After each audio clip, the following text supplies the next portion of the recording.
Mr. President, thank you for your kind and gracious introduction, and thank you for your leadership at Capella University, and how appropriate it is that we are holding this commencement ceremony here in Nashville, Tennessee at the Music Center. Let me just say to you, to the friends and parents, faculty, administrators, the staff, the board, the university community, and of course, the class of 2014. It is a great honor to share this special day with you. But I just want to clarify one thing that the President said, and I have appeared on The Good Wife and The House of Cards. And although after all of these years in politics, I'm probably best suited for Game of Thrones. At this point, I've dealt with everything on this side of dragons. Now, Time magazine said that The Good Wife is the best thing on TV outside of cable. And did I mention I also appear on cable? Now, The Good Wife was inspired by real events and real people. That's how show business works. I'm not going to say which real events and real people, and that's how politics works. My character on the show was inspired by a real person, and that person is me. So it's like having two jobs, but it makes the acting job a lot easier.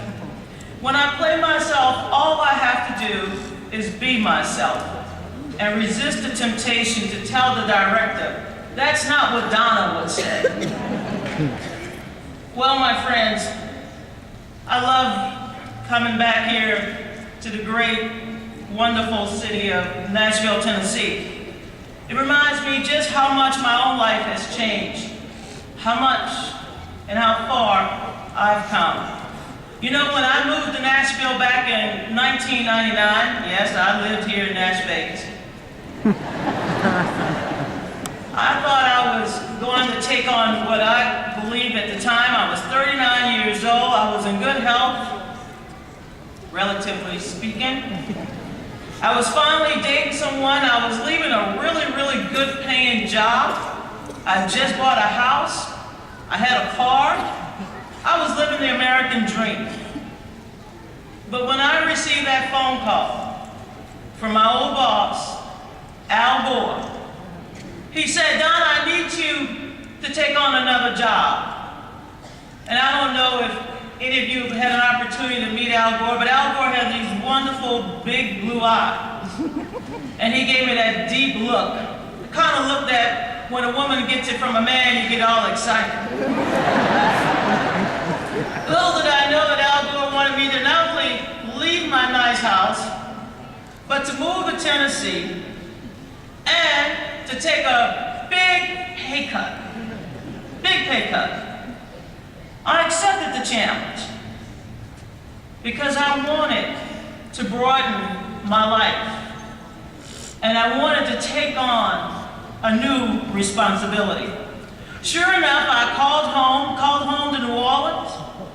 If any of you have never been to New Orleans, you should visit that place because you know we have 4 great seasons, and I'm not talking about winter, spring, summer, and fall. We have shrimp season, crab season, crawfish season, and oysters. Everything we don't eat, we wash it down at the Mardi Gras. So I called home, and here I am. You know, my dad is a military guy, and by the way, thank you, all of you men and women in our armed services. Thank you for your service to our great country.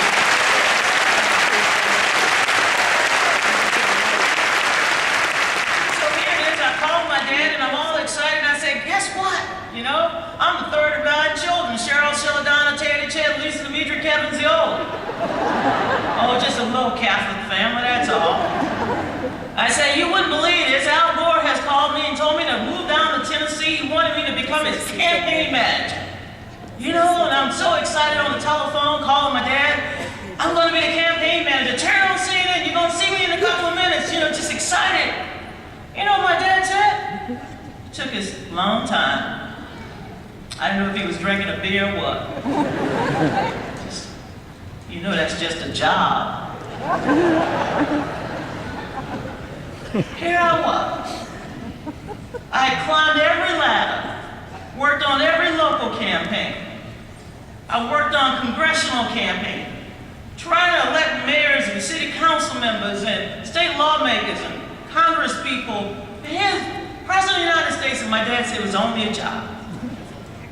Ladies and gentlemen, it was a job. It was a job that forced me to reconsider my own life. Because up until that moment, I had been a staff person. And on that day I accepted that job, I was a leader. And no one told me that I would have to lead a campaign. Not just in one state, but all 50 states, making me Miss USA without the bikini.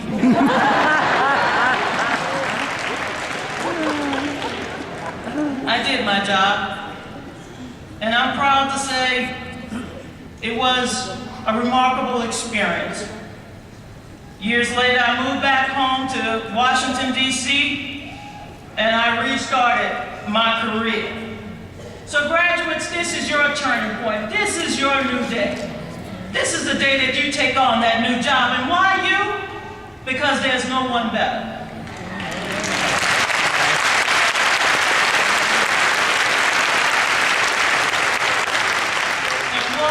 Accept it because today is a beautiful day. And why now? Because tomorrow is not soon enough. Capella University has provided you with the opportunities to soar, to reach new heights, to go higher, to broaden your horizon, to begin to do the things that you thought once were impossible, to accept that challenge and accept that responsibility. Look around you. See the men and women like yourselves who have struggled. Hear that baby crying and saying, yes, you can. You're in a perfect position to start to drive the change that you've always believed in, the change that you understood, the change that you believed. Now you are the change. And you're the example of what it means to struggle, to strive, and to come out better prepared and ahead. So this is your moment, and this is your opportunity. I'm proud to say that I am here at Capella's largest commencement. That's right. Give yourselves some well-deserved recognition.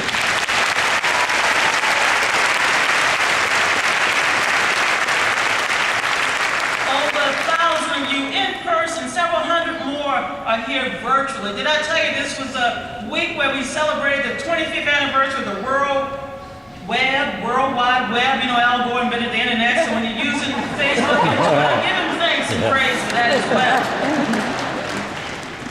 All told, graduates from 47 states and 5 territories, military dresses are here in attendance, and 6 countries are represented. We've just gone global. Now, your university, Capella, is named for the brightest star in the constellation, Aruja. If I didn't pronounce that right, the president will correct me during the break. You are the brightest star in your constellation. You bring into the orbit many stars. You inspire those on the ground to see possibilities and to make connections out of stardust and the nebulae. And Aruja, the constellation in which you are the brightest star, it means charioteer. You are the driver. You choose which direction to go. You have the force, the energy, the drive, the ambition. And Capella University has given you the chariot, the vehicle to take you there. You, the women and men of Capella, you are as diverse as the universe. So celebrate that diversity. Understand the power of diversity, the power we have to be the brightest star in our own constellation. If we only seize the reins and drive the chariots. I've been to a few commencements. Just when you think you're done with the lectures, you've heard the last word from a professor, and I am a professor, along comes the commencement speeches one last time. One last time. the bell rung. The class is over, and the professor says, just one more thing. And so here's what I want to leave you with. Now, commencement speeches consist of good advice, some humor, and some personal anecdotes. That really, of course, allows me to, as I often say to my students, I'm going to pretend that I'm a Baptist preacher for just another 7 minutes. You know, we Catholics make fun of Baptists when we're not in their churches trying to grab that music and feel that song and that soul. But those Baptist preachers, and I've worked for a few in my lifetime, you know, they like to start low. You know, to bring you in, to seduce you. God is here. Lo and behold. And they go slow because there's something about how it's like molasses, they pour it on you thick. They pour it so that you can come back. They sweeten it. And then they rise high. That sometimes they condemn you, but they rise high. They say, whoa! And then they strike fire. That's when they start, you know. I don't even know where they get that dance from. Maybe Miley Cyrus learned it from them. She will never become president. Sorry. Anybody would have told you that you don't do it that way. That way either. My mom always said you bring it out front, you don't push it back.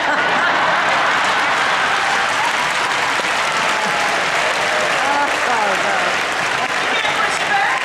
Bring it out. Don't push it back. That's a dangerous position for any woman to be in. Let alone you men.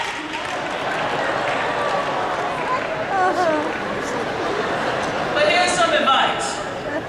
I love it. My sister here is expecting it, and I was trying to tell her don't push it back. Uh-oh. But, you know, I was a little girl born near the Mississippi River. I had so many doubts about myself. I didn't know if I could make it. My mom was a maid. My father was a janitor. When they would come home at night, they would tell us to sit on our knees, get on our knees and pray, because we can make a difference if we study hard, we play by the rules. And my mother would always say, and you listen to what I have to say. Mama was tough. But I had a lot of down moments. Those moments when I doubted myself. But my faith in my family and my friends helped pull me through. We talk a lot about self-reliance, and we all need that. We need to be able to rely on ourselves, yet self-reliance also means having the self-confidence to rely on others. There's an old song, and I know some of y'all are too young. I understand, I'm still old school. I've seen Beyonce.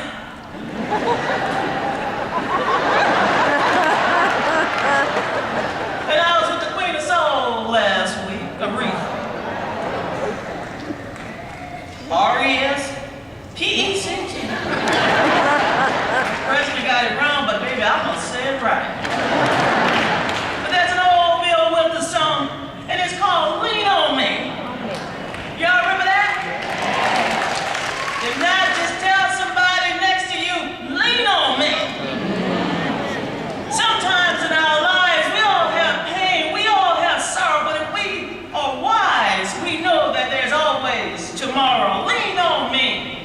Lean on me when you're not strong, and I'll be your friend. I'll help you carry on. For it won't be long till I'm going to need somebody to lean on. So be wise and know that you're going to have to lean on somebody. You made it this far, but you still got to lean on somebody. And don't be afraid to ask for help. You still know your teachers. They're not going to leave you. My students from 12 and 14 and even 20 years ago, because I've been teaching for 20 years, they still call me. They need help. They lean on me and I lean on them, because I didn't know how to use any of them gadgets until they started teaching me. They said, Facebook, I don't want my face on nobody's book. YouTube, you on my tube? No way. But I'll tweet all about you. Keep on being self-reliant. Your family and friends have supported you as you drive your chariot to the stars. But keep on